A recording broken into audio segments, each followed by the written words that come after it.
दोस्तों, क्या आप जानते हैं आखिर अपने समय की दुनिया की सबसे बड़ी यूनिवर्सिटी नालंदा यूनिवर्सिटी की बर्बादी के पीछे किसका हाथ था? और आखिर नालंदा यूनिवर्सिटी की खोज कैसे हुई? और आखिर ऐसा क्या हुआ जिससे एक समय दुनिया भर की एजुकेशन का सेंटर कहे जाने वाली यूनिवर्सिटी बर्बाद हो गई? और क्या आप जानते हैं नालंदा यूनिवर्सिटी में कौन से विषय पढ़ाए जाते थे? आज के इस वीडियो में हम आपको नालंदा यूनिवर्सिटी से ही जुड़े कुछ ऐसे फैक्ट्स बताने वाले हैं जिनके बारे में शायद ही आपने कभी कुछ सुना होगा। तो फिर चलिए बिना किसी देरी के वीडियो को शुरू करते हैं। शिक्षा के मामले में आज भले ही भारत दुनिया के कई देशों से पीछे हो, लेकिन एक समय था जब हिंदुस्तान शिक्षा का केंद्र हुआ करता था। भारत में ही दुनिया का पहला विश्वविद्यालय खुला था जिसे नालंदा यूनिवर्सिटी के नाम से जाना जाता था। नालंदा विश्वविद्यालय एक समय में एशिया की सबसे बड़ी यूनिवर्सिटी हुआ करती थी। नालंदा यूनिवर्सिटी में करीबन 10,000 से ज्यादा विद्यार्थी पढ़ा करते थे और उनको पढ़ाने के लिए 1600 से ज्यादा आचार्य हमेशा मौजूद रहते थे। एक समय की बात है, बख्तियार खिलजी नाम के क्रूर, लुटेरे और मूर्ति पूजकों के विरोध में रहने वाले शासक की तबीयत खराब हो गई। किसी बड़ी बीमारी ने उसे बुरी तरह से जकड़ लिया था। उसने अपने बड़े से बड़े हकीमों से इलाज करा लिया, लेकिन उसका कोई फायदा नहीं हुआ। उस समय एक यात्री नालंदा यूनिवर्सिटी में घूमते हुए सारे पंडितों से मिला और वो उनके ज्ञान से बहुत खुश हुआ और वहाँ से सीधा वो बख्तियार खिलजी के दरबार पहुँचा। वहाँ बख्तियार खिलजी की तबीयत खराब थी, इसलिए उसने ये यात्री से मिलने से मना कर दिया, लेकिन यात्री के बहुत जोर डालने पर वो उससे मिलने के लिए तैयार हो गया। यात्री ने बख्तियार खिलजी को सलाह दी कि वो नालंदा यूनिवर्सिटी के मेडिसिन डिपार्टमेंट के प्रमुख राहुल श्री बद्री से इलाज कराएं, उससे वो जल्द ही ठीक हो जाएंगे। फिर बिना देरी किए नालंदा यूनिवर्सिटी से राहुल श्री बद्री को दरबार में बुलाया गया, लेकिन इलाज करने के लिए बख्तियार खिलजी ने ये शर्त रख दी कि वो भारतीय तरीके से बनाई हुई दवा नहीं खाएंगे, क्योंकि वो काफिरों द्वारा बनाई गई है। ये सुनने के बाद राहुल जी बख्तियार खिलजी के पास कुरान लेकर आए और उन्हें सलाह दी कि प्रतिदिन कुरान पढ़ने से आप ठीक हो जाएंगे। उसके कुछ दिनों तक खिलजी ने लगातार कुरान कई बार पढ़ी और ये महसूस किया कि उसकी तबीयत ठीक होने लग गई है। उसके बाद खिलजी ने सोचा कि आखिर सिर्फ कुरान पढ़ने से उसकी तबीयत ठीक कैसे हो सकती है, और तब उसकी जांच करने पर पता चलता है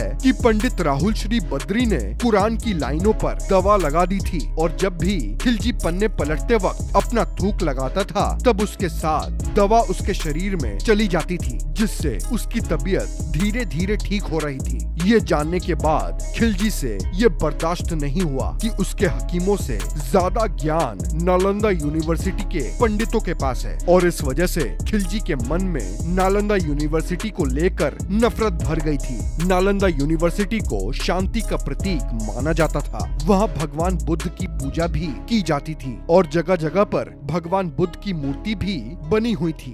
बड़े बड़े पंडित, आचार्य और विद्यार्थी भगवान बुद्ध के सामने शीश झुकाते थे और शिक्षा लेते थे।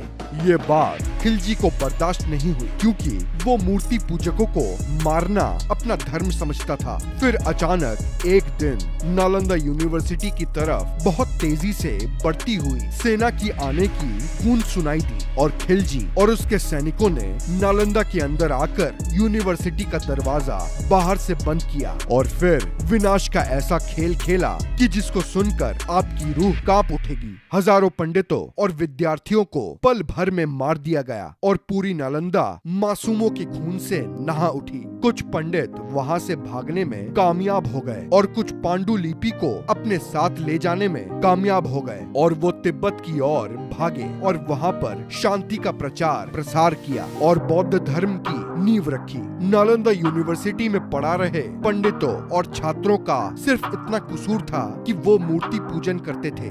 सबको मारने के बाद खिलजी ने पूरे नालंदा यूनिवर्सिटी में आग लगाने का आदेश दिया और नालंदा को खंडित करके तहस नहस कर दिया। पूरे 6 महीनों तक नालंदा यूनिवर्सिटी आग में जलती रही और वहाँ पर मौजूद ज्ञान का भंडार जलकर राख बन गया। उस आग में जल चुके रिसर्च पेपर, किताबें अगर आज भी मौजूद होती तो भारत साइंस मेडिसिन की अलग बुलंदियों को छू रहा होता। फिर कई शताब्दी बीतने के बाद 19वीं सदी में अंग्रेज अफसर को एक चाइनीज यात्री की डायरी मिली, जिसमें उस यात्री ने नालंदा यूनिवर्सिटी का जिक्र किया था। अफसर उसके पते को ढूंढते ढूंढते नालंदा यूनिवर्सिटी के पास पहुंचा और वहां उससे 5वीं शताब्दी के प्रमाण मिले और फिर उसने पूरी जगह की खुदाई करवाई। उसके बाद फिर से नालंदा यूनिवर्सिटी की तस्वीर उस अफसर ने पूरी दुनिया के सामने लाई। खोज के दौरान ये पता चला कि नालंदा यूनिवर्सिटी में 10,000 से भी ज्यादा छात्र 108 से भी ज्यादा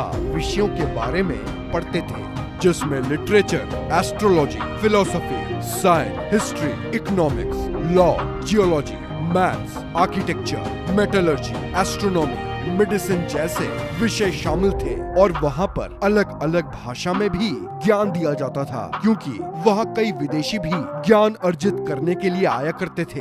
वहाँ पर 100 से भी ज्यादा भवन बनाए गए थे और हर भवन में स्टडी हॉल और जगह जगह पढ़ने और रहने की व्यवस्था की गई थी। वहाँ भगवान बुद्ध की पूजा के लिए और मेडिटेशन करने के लिए यूनिवर्सिटी के अंदर ही 10 मंदिरों का निर्माण किया गया था। नालंदा यूनिवर्सिटी में कुछ फेमस स्कॉलर ने विद्या अर्जित की, जिनके नाम हर्षवर्धन, वसुबंधु, धर्मकीर्ति, असंगा, शांता रक्षिता, आर्यदेवा, पद्म संभवा है। इस डायरी के अनुसार हर 10 में से सिर्फ 3 छात्र ही वहाँ पढ़ने के योग्य माने जाते थे और छात्रों का दाखिला उनकी कुशलता के पैमाने पर लिया जाता था और नालंदा में वेद, पुराण सबका ज्ञान दिया जाता था। नालंदा यूनिवर्सिटी को 10 किलोमीटर लंबी और 5 किलोमीटर चौड़ी जगह में बनाया गया था और इसीलिए उस समय में नालंदा यूनिवर्सिटी पूरे एशिया में सबसे बड़ी यूनिवर्सिटी थी। लेकिन उस वक्त 19वीं सदी में सिर्फ 5% भाग ही खोद कर निकाला जाने के बाद उसकी खुदाई बंद करवा दी गई। लेकिन साल 2016 में श्री नरेंद्र मोदी जी ने इसकी खुदाई को दोबारा शुरू कराया था और इसके साथ साथ इसे यूनेस्को की धरोहर में भी शामिल किया जा चुका है। और जब late president doctor APJ Abdul Kalam ने नालंदा यूनिवर्सिटी को विजिट किया, तब उन्होंने उसे दोबारा से 2 डिपार्टमेंट में डिवाइड करके चलाने का आदेश दिया। तब से उसकी रिवाइवल की बात चल रही थी और तभी से नालंदा यूनिवर्सिटी की सारी जिम्मेदारी यूनेस्को संभालता है। नालंदा यूनिवर्सिटी को 3 राज्यों में मिलकर बनवाया था, जिसमें पहला नाम आता है मगध राज्य के राजा कुमार गुप्त का। मगध एक बहुत बड़ा राज्य था जिसकी राजधानी राजगीर थी, जो नालंदा से 15 किलोमीटर की दूरी पर मौजूद है। और कुमार गुप्त ने नालंदा को बनवाने की शुरुआत 5वीं सदी में ही की थी, मतलब आज से करीबन 1600 साल पहले।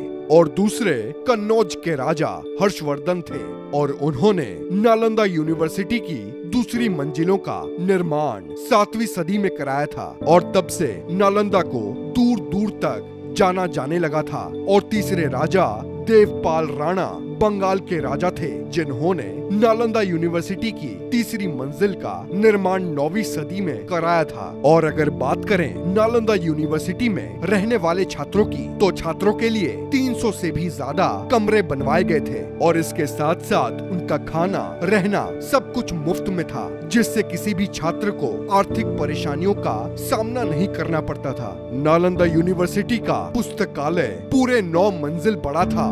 वहाँ 3 अलग अलग इमारतें थीं, जिनके नाम भी थे रत्ना नदी, रत्ना सागर और रत्नी रंजक। और नालंदा यूनिवर्सिटी को जलने में 6 महीने इसलिए लगे थे क्योंकि उस वक्त रिसर्च पेपर और किताबें पेपर की नहीं बल्कि ताम्र पत्तों पर लिखे जाते थे। और इस तरह से दुनिया की पहली सबसे बड़ी नालंदा यूनिवर्सिटी को तहस नहस किया गया था, जिसकी तबाही की गूंज आज भी उसके खंडहरों में साफ सुनी जा सकती है। वैसे दोस्तों, आप सबको क्या लगता है, अगर नालंदा यूनिवर्सिटी कभी तबाह नहीं हुई होती तो आज भारत का कद दुनिया में कितना बड़ा होता?